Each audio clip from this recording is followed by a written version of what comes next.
ఒక్క విద్యార్థి లేని అత్యధిక ప్రభుత్వ ప్రైవేటు పాఠశాలలు ఉన్న రాష్ట్రాల్లో తెలంగాణ 3వ స్థానంలో నిలిచింది.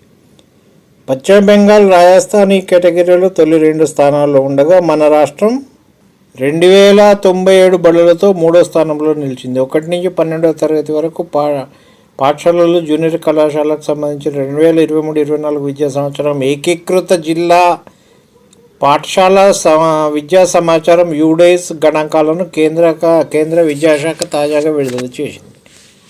దేశవ్యాప్తంగా విద్యార్థులు లేని పాఠశాలల్లో 12,954 ఉన్నట్టు నివేదిక తెలిపింది. రాష్ట్రంలోని 2,097 జీరో పాఠశాలల్లో 2,000 మంది టీచర్లు పనిచేస్తున్నారు. కాకపోతే విద్యాశాఖ వారిని సమీప బడుల్లో డిప్యూటేషన్పై నియమిస్తుంది. అంతకుముందు సంవత్సరం 2022-23లో విద్యార్థులు లేని బడుల సంఖ్య 1,672 మాత్రమే కావడం గమనార్హం. ఇక్కడ అస్సలు దెబ్బ చూడండి. 2022-23లో ఇది 1,672 ఉన్నదట.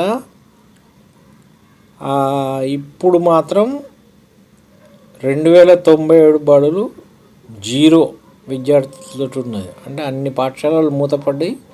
ఇవన్నీ పాఠశాలల్లోని విద్యార్థులు సమీపంలో ఉన్నటువంటి కార్పొరేట్కి కానీ లేకుంటే గురుకులాలు, హాస్టల్స్కు పోయి ఉంటారు. ఈసారి జాతీయ నూతన విద్యా విధానం 2020 ప్రకారం గణాంకాలను పొందుపరిచారు. రాష్ట్రంలో ఏకోపాధ్యాయ పాఠశాలలు 5,895 ఉండగా అంతకుముందు ఏడాది ఆ సంఖ్య 6,054గా ఉంది. ప్రస్తుతం వీటిలో 88,429 మంది చదువుతున్నారు. ఈ కేటగిరీ బడుల విషయంలో రాష్ట్రం 9వ స్థానంలో ఉంది. ఏకోపాధ్యాయ పాఠశాలలు కూడా మన దగ్గర బాగానే ఉన్నాయి. ప్రభుత్వ ఎయిడెడ్ ప్రైవేట్ పాఠశాలలు 42,901 ఉండగా సగటున ఒక్క పాఠశాలలో 170 మంది విద్యార్థులు, 8 మంది టీచర్లు ఉన్నారు. 10 మంది లోపు విద్యార్థులు ఉన్న పాఠశాలలు 11.6% ఉన్నాయి. ఈ అంశంలో జాతీయ సగటు 4.6% మాత్రమే. 5 రాష్ట్రాల్లో మనకంటే అధ్వాన్నంగా ఉంది పరిస్థితి. మొత్తం 3,41,460 ఉపాధ్యాయులు, అధ్యాపకులు పనిచేస్తుండగా వారిలో మహిళలు 2,15,325 మంది, పురుషులు 1,26,135 మంది. 1వ తరగతిలో 6.06 లక్షల మంది ప్రవేశాలు పొందగా వారిలో ప్రభుత్వ పాఠశాలల్లోని వారు 1,97,842 మంది మాత్రమే ఉన్నారు. ఇది చూడండి, ఇది ఇంపార్టెంట్.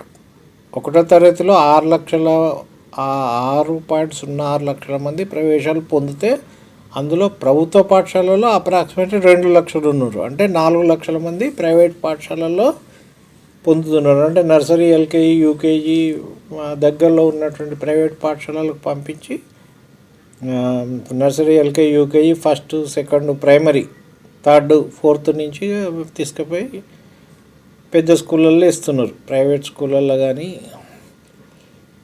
హాస్టల్స్లో కానీ. ఎయిడెడ్ పాఠశాలల్లో మరో 6,594 మంది ఉన్నారు. మొత్తం 1వ తరగతి విద్యార్థుల్లో 4.01 లక్షల మంది ఎల్కేజీ, యూకేజీ లాంటి ప్రీ స్కూల్ విద్య చదివి వచ్చిన వారు ఉన్నారు. అంటే వీళ్ళంతా ప్రైవేట్ స్కూళ్ళ నుంచి వచ్చారు. ఎందుకంటే గవర్నమెంట్లో ఈ ఎల్కేజీ, యూకేజీ లేదు కాబట్టి. ప్రత్యేక అవసరాల పిల్లల కోసం కేవలం 3,072 చోట్ల శౌచాలయాలు ఉన్నాయి. ఈ అంశంలో జాతీయ సగటు 17.5 కాగా రాష్ట్రంలో 7.2 మాత్రమే. ఇది సంగతి. అసలు ప్రత్యేక అవసరాలు ఉన్న విద్యార్థులు మొత్తం ఎంతమంది ఉన్నారో ఒక లెక్క తీయాలి. అత్యధిక ఏకోపాధ్యాయ పాఠశాలలు మధ్యప్రదేశ్లో ఎక్కువ ఉన్నాయి. తర్వాత ప్రాంతం ఏపీ, తర్వాత యూపీ, తర్వాత జార్ఖండ్, మహారాష్ట్ర, కర్ణాటక, రాజస్థాన్, పశ్చిమ బెంగాల్, తర్వాత తెలంగాణ. మొత్తం దేశంలో 110,971 ఏకోపాధ్యాయ పాఠశాలలు ఉన్నాయి. చూడండి. తర్వాత గ్రంథాలయాలు మనకు రాష్ట్రంలో జాతీయ సగటు 89 కంటే మన దగ్గర ఎక్కువ ఉన్నది. కంప్యూటర్లు జాతీయ సగటు కంటే ఎక్కువ ఉన్నది. ఇంటర్నెట్ జాతీయ సగటు కంటే తక్కువ ఉన్నది. ఇంటర్నెట్ 53.9 సగటు ఉంటే మన దగ్గర 39.9 ఉన్నది. సైన్స్ ల్యాబ్ 55 జాతీయ సగటు ఉన్నది. 44 మనది ఉన్నది. ఆర్ట్స్ అండ్ క్రాఫ్ట్స్ గది సేమ్ అప్రాక్సిమేట్లీ సేమ్ ఉన్నది 17. నీటి సంరక్షణ 28, 26. సోలార్ విద్యుత్తు జాతీయ సగటు 10 ఉంటే మనది 6 ఉన్నది. టింకరింగ్ ల్యాబ్స్ 10 జాతీయ సగటు ఉంటే మన దగ్గర 3 ఉన్నది. డిజిటల్ బోర్డులు 24, 26 కొంచెం ఎక్కువ ఉన్నది. ఇది డిజిటల్ లైబ్రరీ 7 జాతీయ సగటు ఉంటే 3 మన దగ్గర ఉన్నది. సో జాతీయ సగటు కంటే కొన్ని అంశాల్లో మన దగ్గర ఎక్కువ ఉన్నది, కొన్ని అంశాల్లో మన దగ్గర తక్కువ ఉన్నది. చూడండి, ఇది సంగతి. మంచి ఇన్ఫర్మేషన్.